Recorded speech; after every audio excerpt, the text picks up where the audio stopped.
Hello everyone, welcome to our channel Lingualit Capital. In this lecture, we will talk about four most important literary terms. So, without further any delay, let's start. First one is dramatic monologue. So, a poem in which the voice of the poem is given over to a character rather than a poet. The technique was developed by Robert Browning in works such as Fra Lippo Lippi, in which a monk gives vent to his frustrations after being arrested for drunkenness. Yeah, or we can say that a dramatic monologue is a literary form, is a literary form of an poem where a single character speaks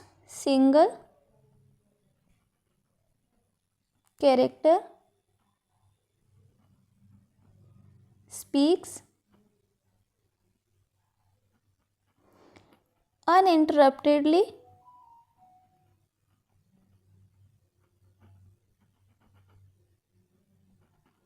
to to reveal their thoughts,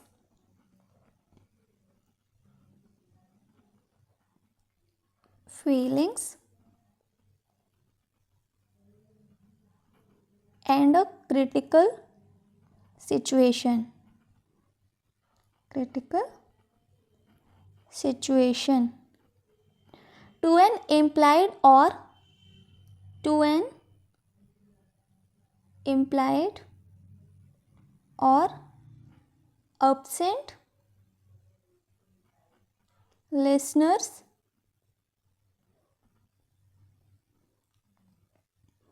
who is not the reader, who is not the reader, and the speaker's personality, the speaker's personality,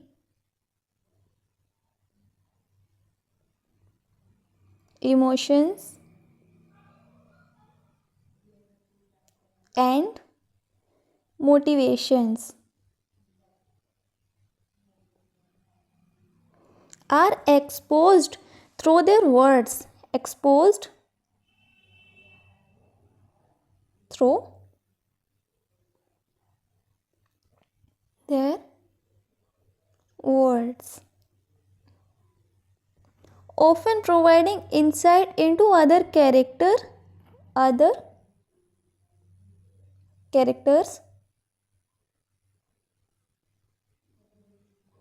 or events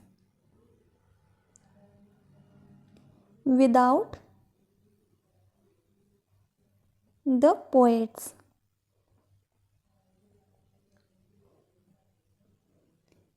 direct involvement.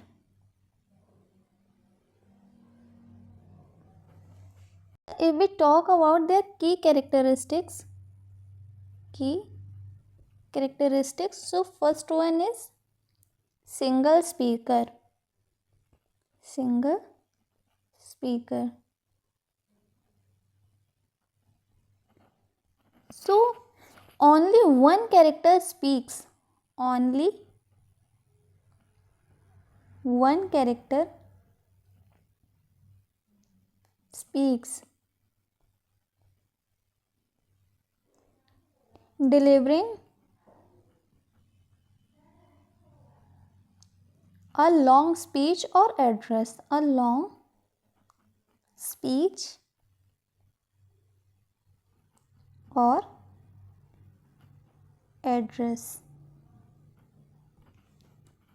And next one is implied or absent listener. Implied or absent listener.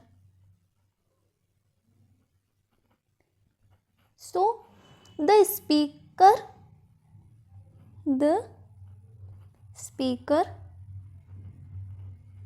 addresses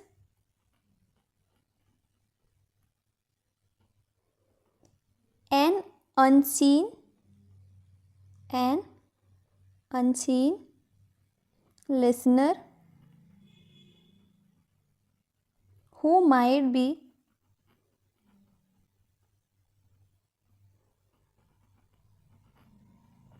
another character,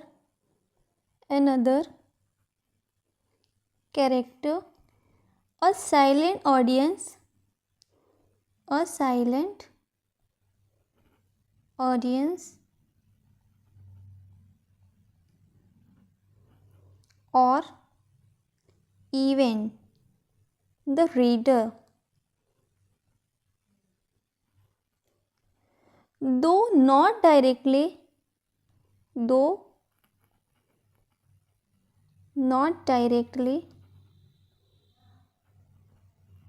as the poet.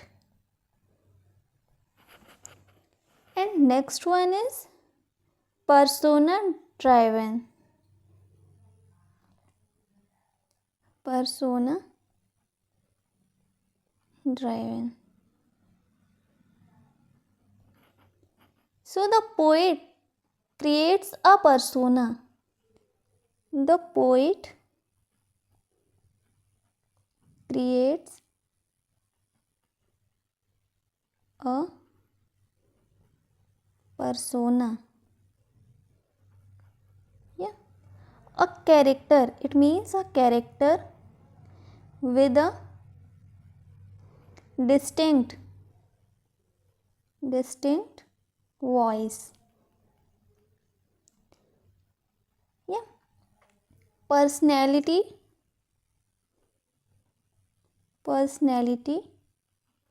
and point of view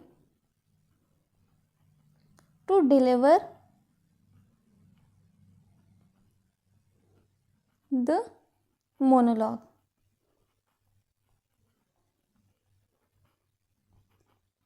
Yeah. Next one is revelation of character. Revelation of character. So the monologue reveals the speaker's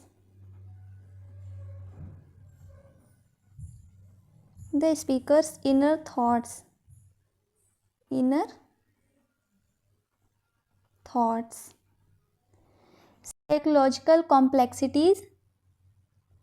psychological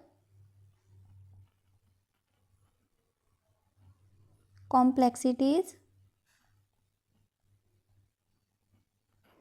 and motivations.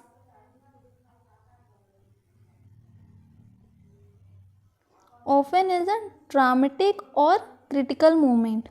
Often in a dramatic or critical moment. Next one is poetic form. So while it can appear in plays,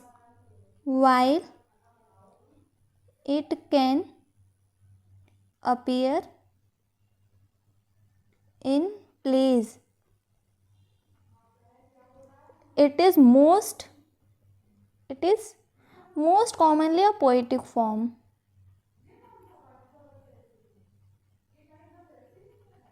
A poetic form. So this is all about the key characteristics of dramatic monologue. And after that we will talk about the purpose of dramatic monologue. What is the purpose? So first one is psychological exploration. Yeah. Psychological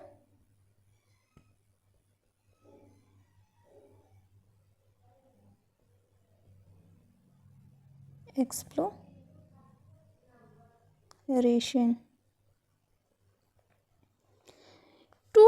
delve into the complexities of the speaker's mind and explore human psychology. And the next one is narrative perspective. Narrative perspective.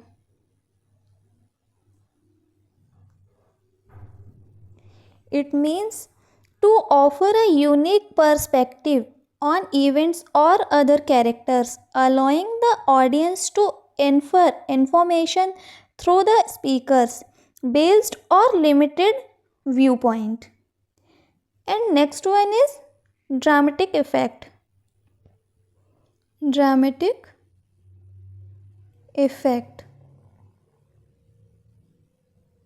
It means to create a theoretical effect by putting the audience in the position of a silent witness to a moment of intense personal expression. And after that, we will talk about some more examples of dramatic monologue. So, first one is My Last Duchess by Robert Browning. My Last Duchess by Robert Browning. Robert Browning. It's a classical example where a Duke of Ferrara speaks to a representative revealing his controlling and jealousy nature through the description of his late wife. And next one is Ulysses by Alfred Lord Tennyson. Ulysses by Alfred Lord Tennyson. So, another example where the aged king Ulysses speaks of his desire to continue adventuring rather than sitting into a peaceful life. So, after that, next one is Old English. So, the form of English language used in England until the invasion of the Normans in 1066. This is the English of BEOWULF, and we have already discussed the Old English language and the story of BEOWULF and other important things about Old English literature and language. So, if you have not seen them yet, so please go through the link which given in description and watch them, which will be useful for all of you. And in other words, Old English or Anglo-Saxon was the earliest recorder. The earliest recorder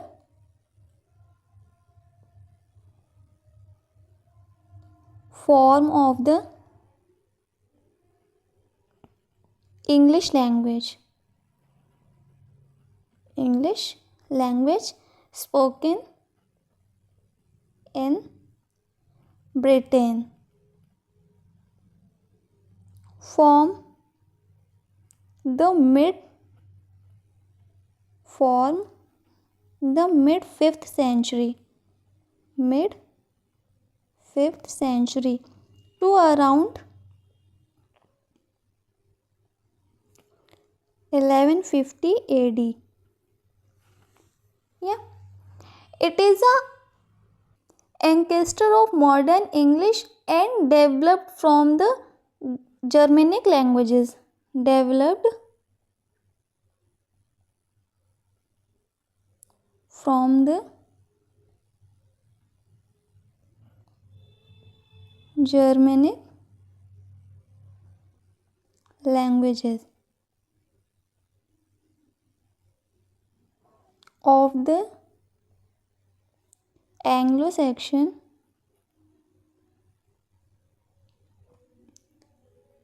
settlers who arrived in Britain after the Collapse of Roman Britain. Collapse of Roman Britain. A major event, the Norman Conquest. Norman Conquest of 1066 profoundly changed the language, leading to the Middle English period. Yeah, and after that we will talk about the key characteristics and features. So, first one is Germanic roots. Germanic roots. So, the Old English is a West Germanic language. Old English is a West Germanic language, sharing similarities with modern languages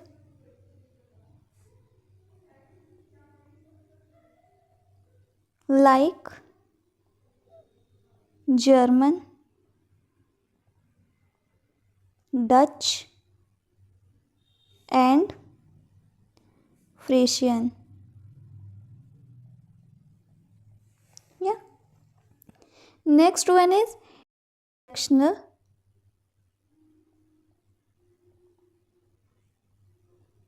grammar.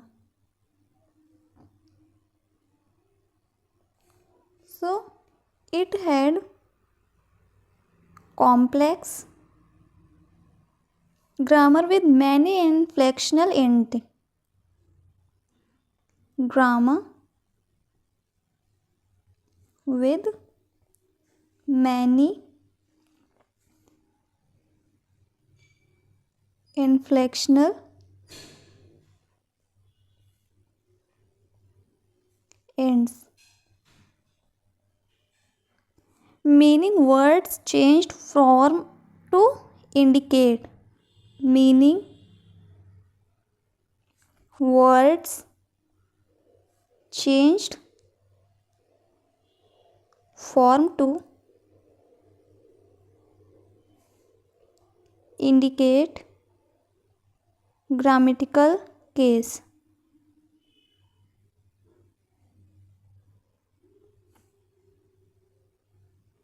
Like nominative, accusative, genitive, dative, gender and number. Gender and number. And next one is different word order. Different word order. So the word order in Old English, the word order in Old English was more flexible than the modern English. Was more flexible than in modern English due to its case system, due to its case system. And next one is alliterative poetry. Alliterative poetry. So a prominent feature of Old English literature, a prominent feature of Old English literature is alliteration,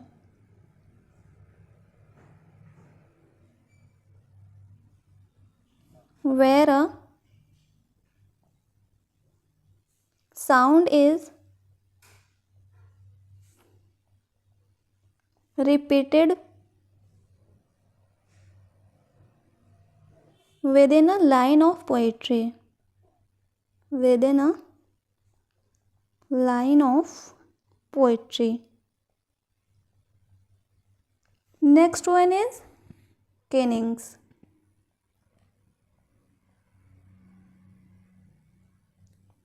Kennings, which are metaphorical,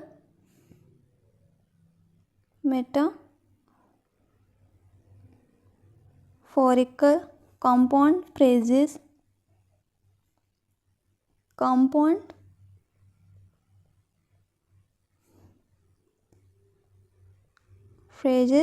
were also used, such as shone, road, for, see. After that, we will talk about historical context. Historical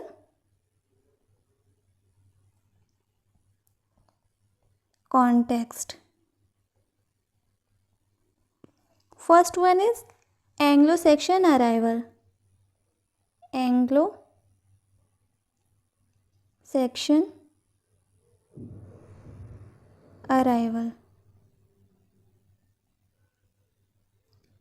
So, the language was brought to Britain by Germanic tribes. Brought to Britain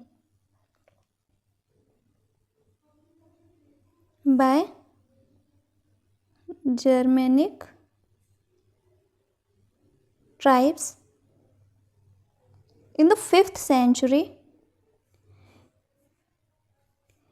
Gradually repeated Celtic languages as the dominant. Gradually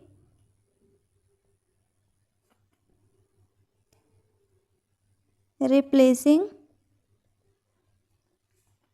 Celtic languages as the dominant form of communication.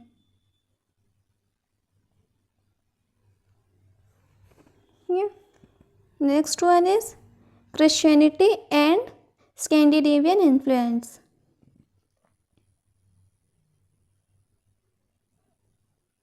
Christianity and Scandinavian influence. So, the conversion to Christianity. The conversion to Christianity in the late 6th century and conflicts with Scandinavian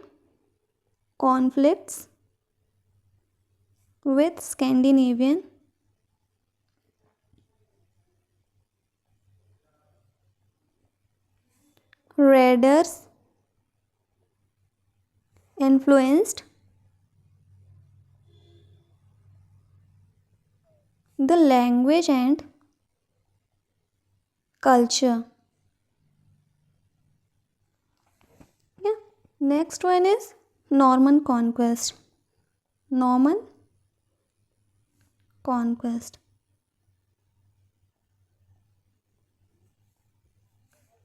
So, after the Norman conquest in 1066, French became the language. French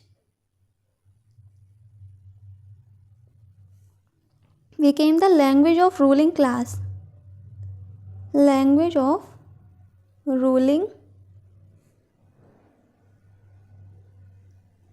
class. And the legal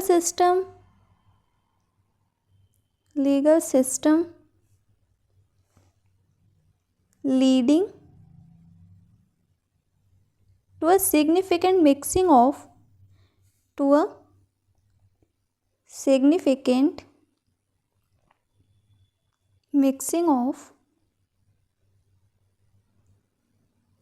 French and Anglo-Saxon. French and Anglo-Saxon.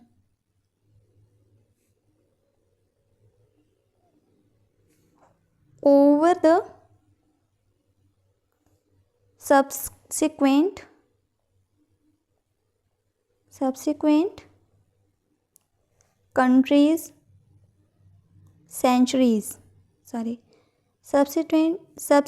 centuries, which mark the beginning of the Middle English period. Yeah. And after that, we will talk about the example of Old English period. So, first one is epic poetry. Epic poetry. The most famous surviving work is the epic poetry is BEOWULF. And other works,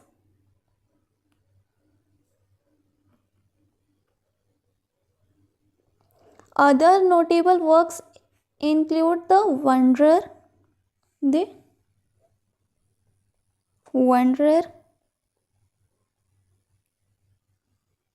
Seafarer,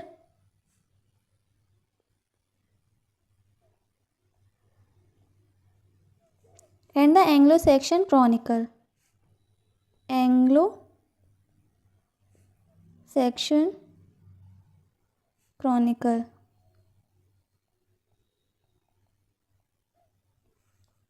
Yep. After that, we will talk about the realism. So a movement in fiction began in the 19th century which bases its subject matter in reality.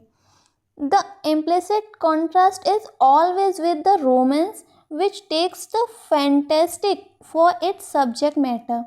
The greater and the more prosaic is a work, the more it is held to be realistic. However, as reality is different for each of such, this is rather a subjective term. Third, Dreis's Sisters Carrie is a realistic novel. Or, in other words, we can say that realism is the practice of depicting reality as it is. Realism is a practice of depicting reality as it is, without idealization or exaggeration. Without idealization or exaggeration, and is both an artistic and philosophical movements. Artistic and philosophical movement. In art, it focuses on accurately representing everyday life and people. Focuses on accurately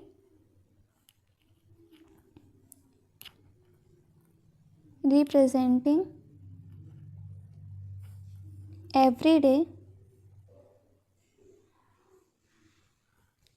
life and people.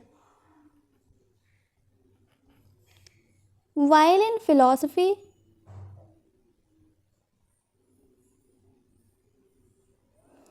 it is the view that reality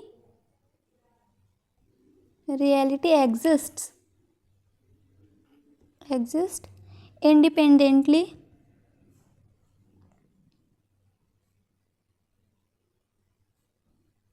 of our perception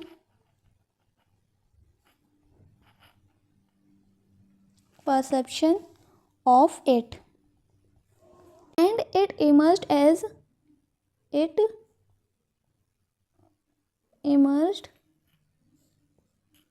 a 19th century reaction against movements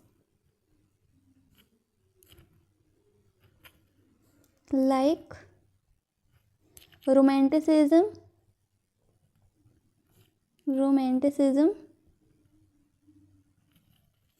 that emphasized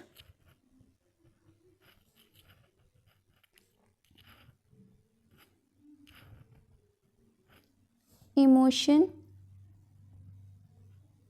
and the supernatural.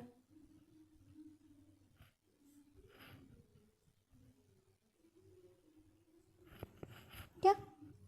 And if we talk about in the arts,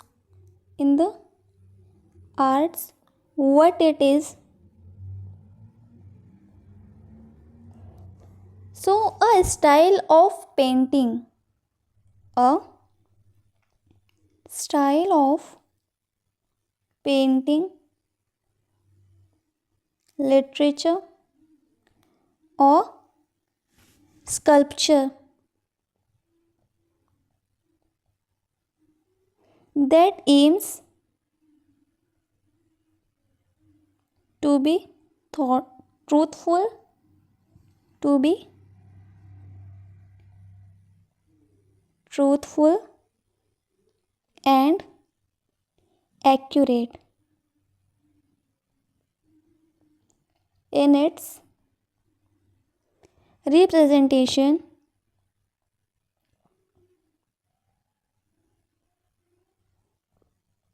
of in the world and human experience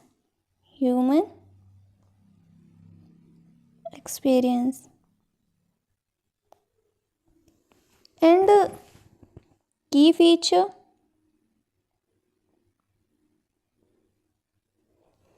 so it focuses on ordinary life,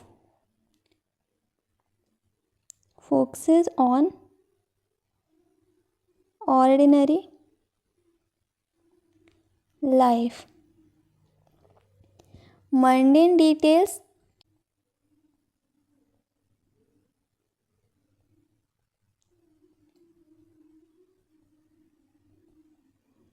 and the social realities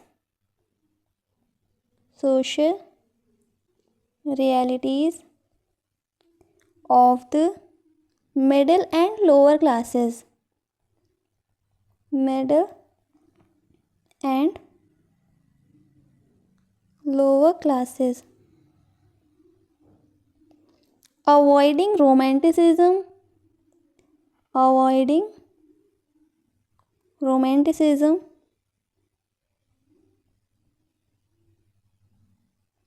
idealism and supernatural elements,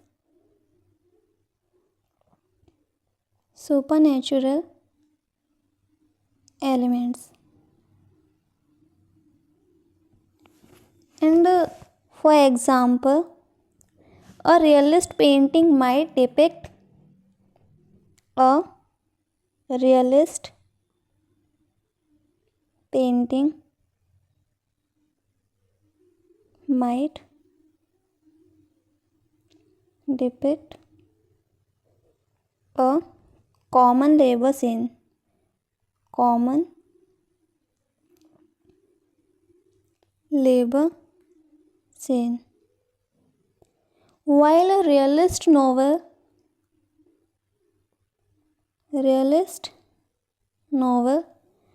would offer a detailed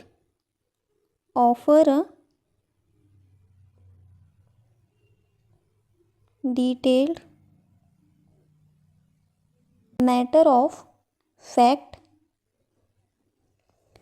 portrayal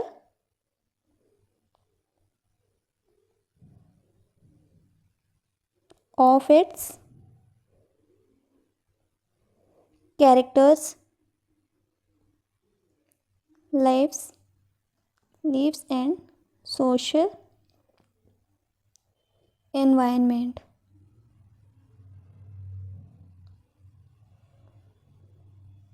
Yeah. And if we talk about in philosophy,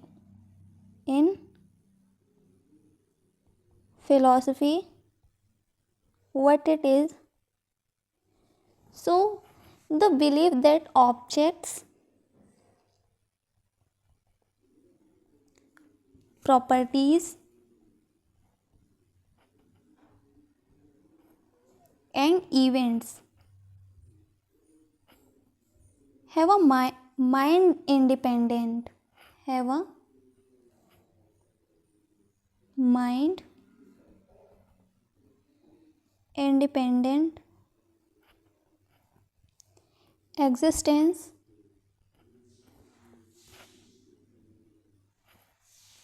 meaning they exist whether or not they are being perceived or thought about. Being perceived or thought about. And after that, key features. So that what a perceive is real and that reality is fundamentally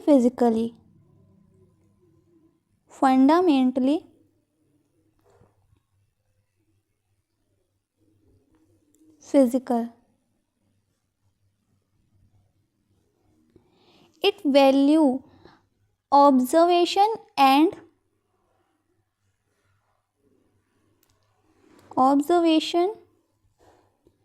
and evidence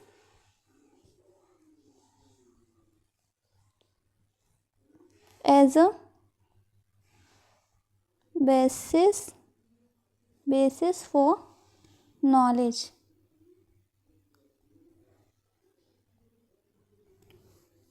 For example, a realist philosopher would argue that a tree exists what with its own properties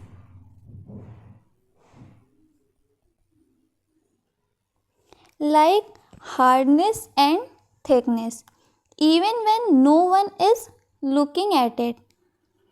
And after that, we will talk about theme. So, a theme is the central idea. A theme is the central idea.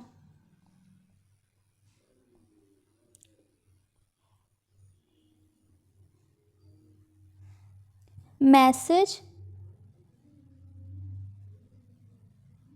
or underlying meaning of a literary work that explores a universal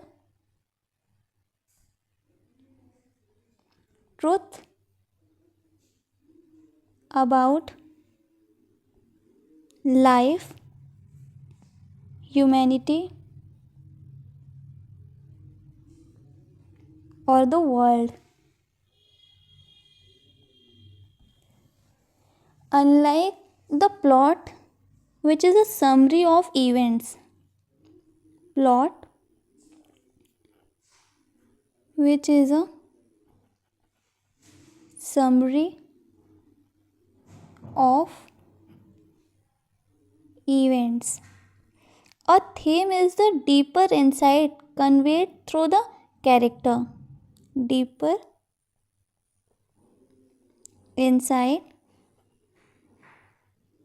conveyed through the character, plot, and symbols.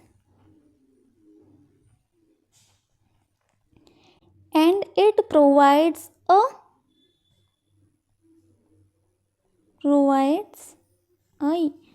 unifying element to the story. Unifying element to the story. For example, while the plot of the story might be about two lovers, while the plot of a story might be about two lovers from different worlds,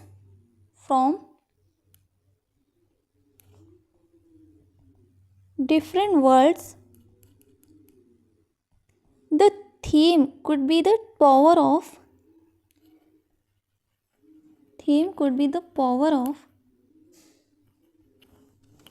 love over social barriers. Yeah. And we can see here a theme is an idea or topic. In literature, a theme is the abstract subject of a text. For example, love is a theme of Romeo and Juliet, while revenge is a theme of Hamlet. If we talk about the central message,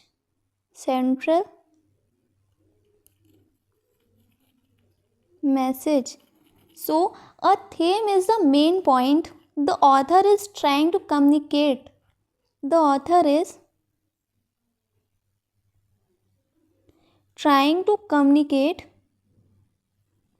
Such as true love is powerful, or ambition can lead to destruction. Ambition can lead to destruction.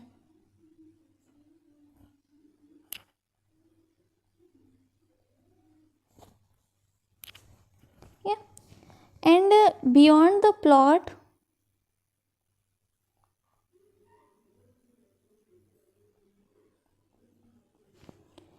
it is not simply but happens in the story, but what the story reveals,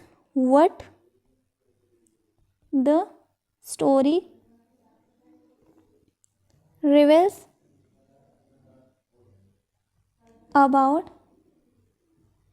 the human condition.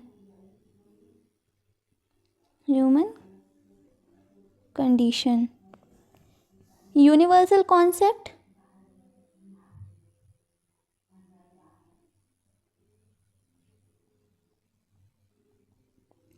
So themes often explore broad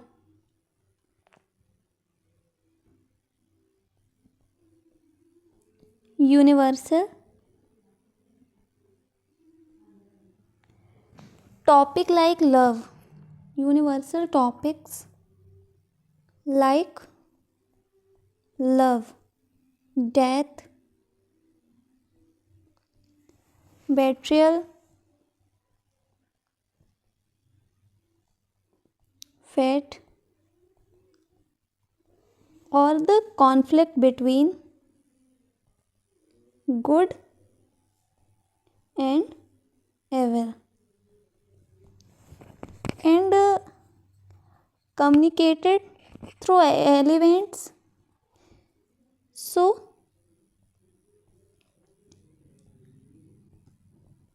communicated through elements. So the themes is not stated directly, but not stated directly, but is revealed through through the story or character there, through the stories, characters, their actions, symbols, and motifs, reducing patterns, and can be explicit or implicit, or implicit. So the author's message,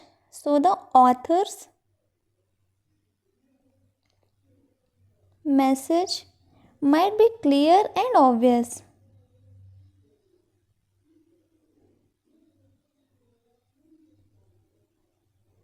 or it may be more subtle and left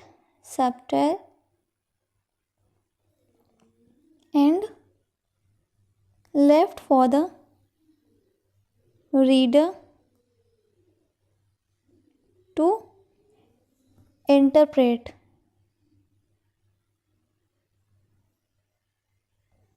Yeah.